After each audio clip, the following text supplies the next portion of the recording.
All right, I think we should be good now. What is going on, everyone?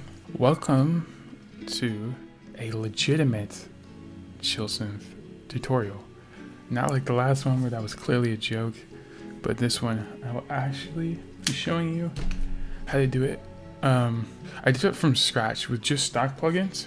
Okay, I want to show you guys that because I did record this before, but I messed up all like all my settings were like bad on OBS. Like I forgot to set them to what they should have been.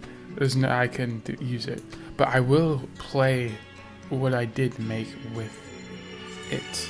I'll go through the project of all stocks and then I'll show you how to do it just overall.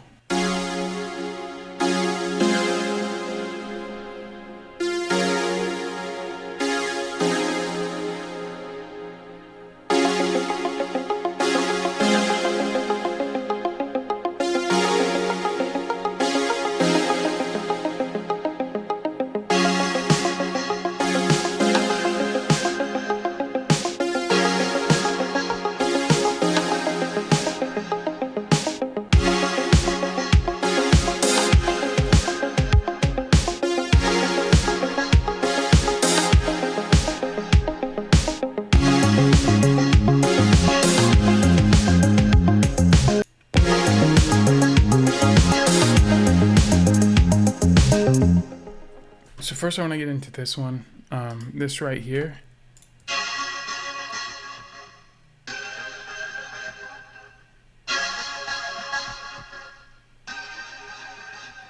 So this is literally just pattern 1. Originally it was a Sakura preset. And because there's a timer on it, because it's a demo, I ran it through a lot of processing since I already, couldn't keep it. So I ran it through like gross beat and stuff, and I exported it. I switched out the file. I just like double clicked it and then did file and clicked on. Yeah, these are the ones. So this is what I originally started off with, and then it went to this one right here, version 2, and I added more effects on that. And then I exported it again for the final number 3, which would end up being this right here. And I put it in here and just put a bunch of like effects on it, like effector. I got delay on there, destructor, sound godizer, of course, EQ, stereo shaper, overdrive, limiter for sidechain. But this is all stock plugins that you can use, and of course everything like this is just from the Flex synthesizer.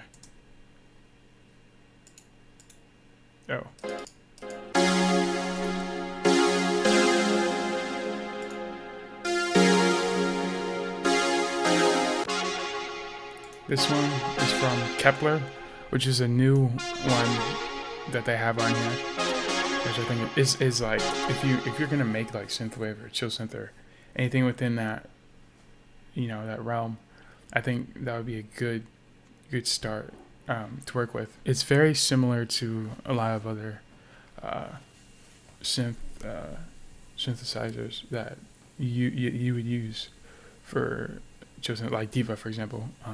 Of course, I have GMS for the lead, so it doesn't want to play, which is fine. Track 4 is an ARP that I use with Flex as well. And that's just EQ and limiter. And then GMS again, but GMS does not want to play right now. But yeah, and then the drums, even the drums are, these standard stuff. The packs, as you saw. The way I made it sound like that is I layered it. I had the 707 kick and the GSR real kick. And I put overdrive on the 707 and sound godizer. And then I EQ'd the GSR kick a little bit. Whoa.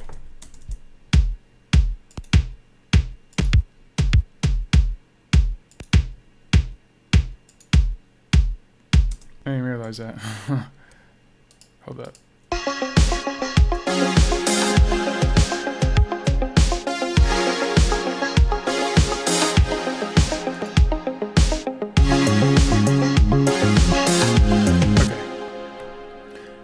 So, because I didn't really need to, but at the time that I made it, it's what I wanted. And of course, Soundgodizer on it, a little bit. And yeah, even the snares, you know, I just layered the snares. With this one, I think I shortened the tail.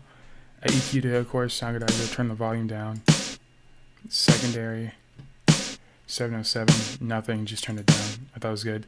I did shorten the tail. Oh wait, no I didn't. I think I just shortened the tail for this one then. Okay, I guess I didn't do them for many of them.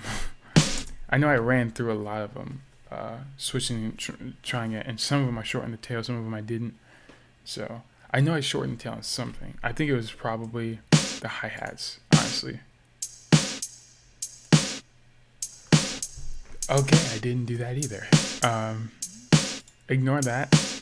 And then I just put reverb on it. Of course I had to put,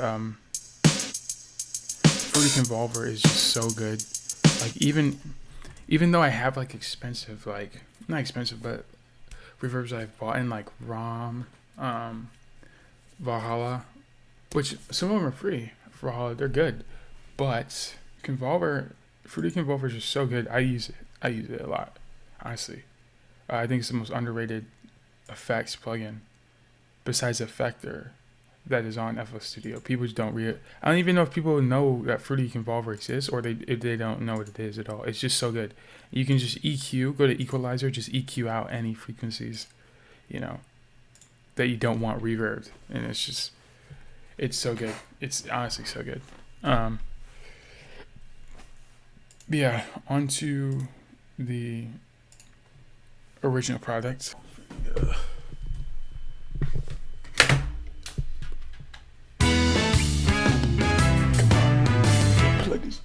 Join in. Welcome to the next section of the video. Okay. Alright, so first up would just be choosing something you like to start off with. There we go. Thank you, Jesus, for stating for allowing me to be able to make a song. I greatly pray that you.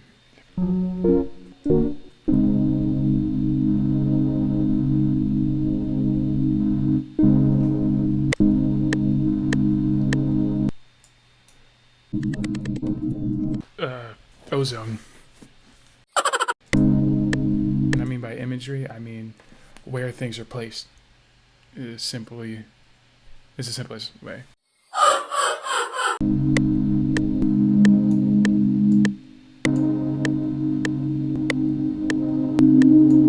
Like, you just put it like all the way up and just listen for those tones that like really pierce through, like that you don't like, and you just take them out. But yeah, so I just put on some Luxverb. I installed Valhalla so I can show you guys. This is free, by the way. But all the Valhallas I'm using right now are free.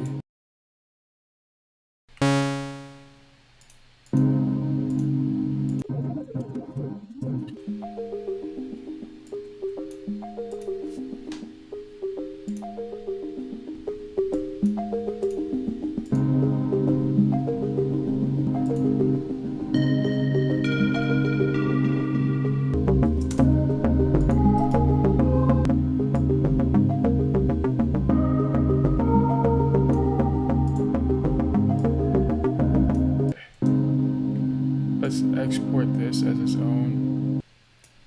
So we're also doing that so we can layer them and remove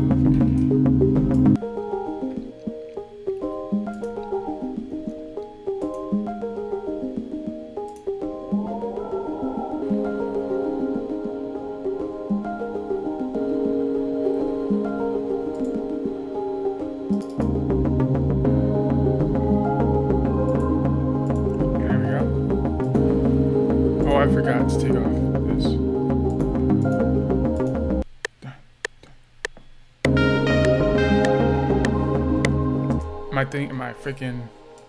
My gosh darn delay or latency is like bugging because I have it turned all the way up. Because I have it turned all the way up. That's like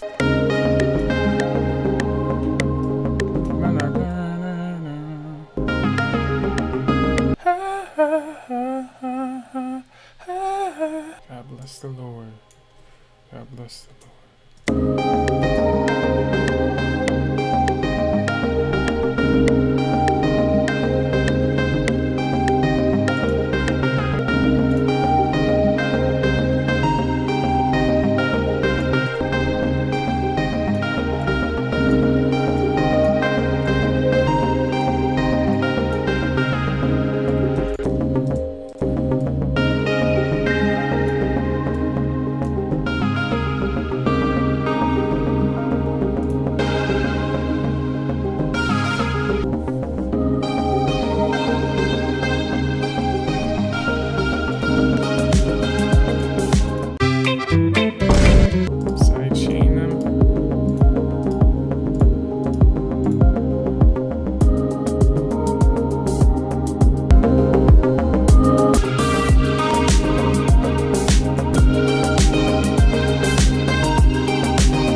Okay, I am finally done with the song. Yep. Yeah, I hope you guys learned something, how to actually do it. I didn't really do much talking.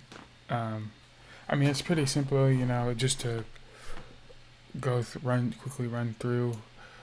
First, come up with an idea, a sound that you want to base the rest of the song off of. Have something that you're like, oh, I can build something off of this. So in my case, it was this. And then I was like, okay, I kind of like that. I think I could make a little ARP thing come in, be incorporated. So I came up with the ARP for that. And then after that, you just layer them.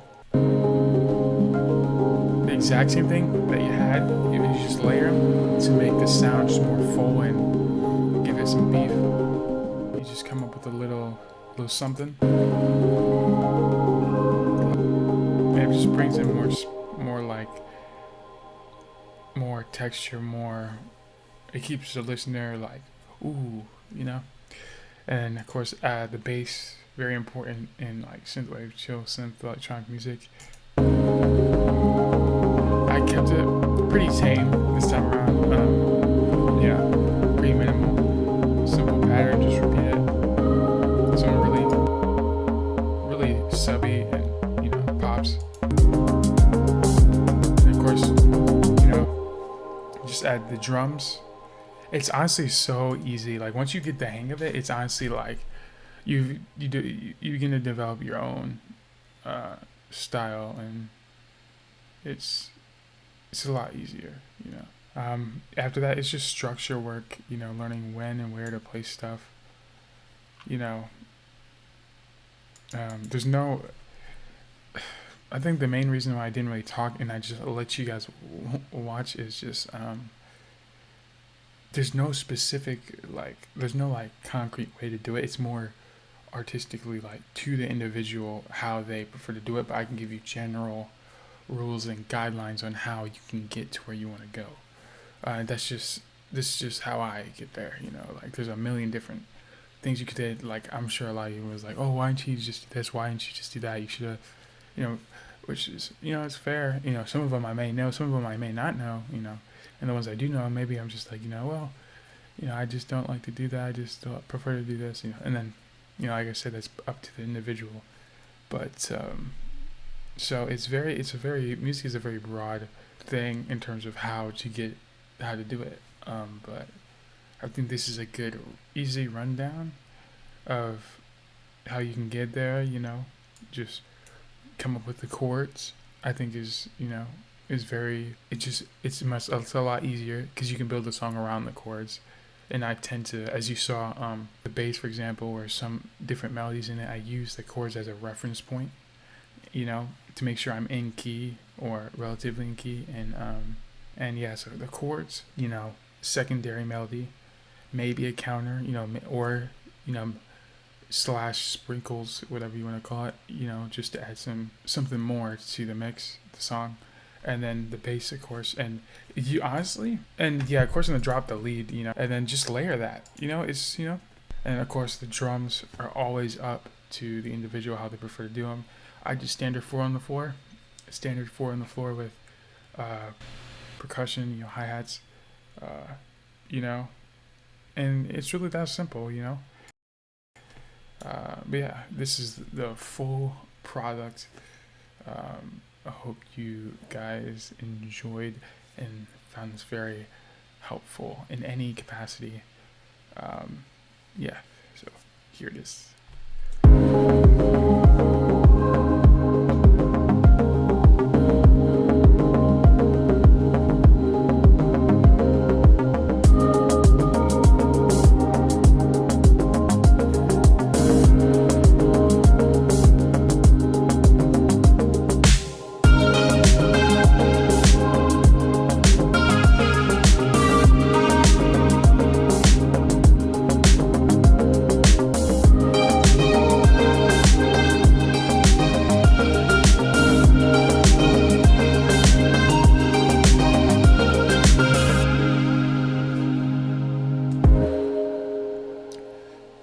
Yep.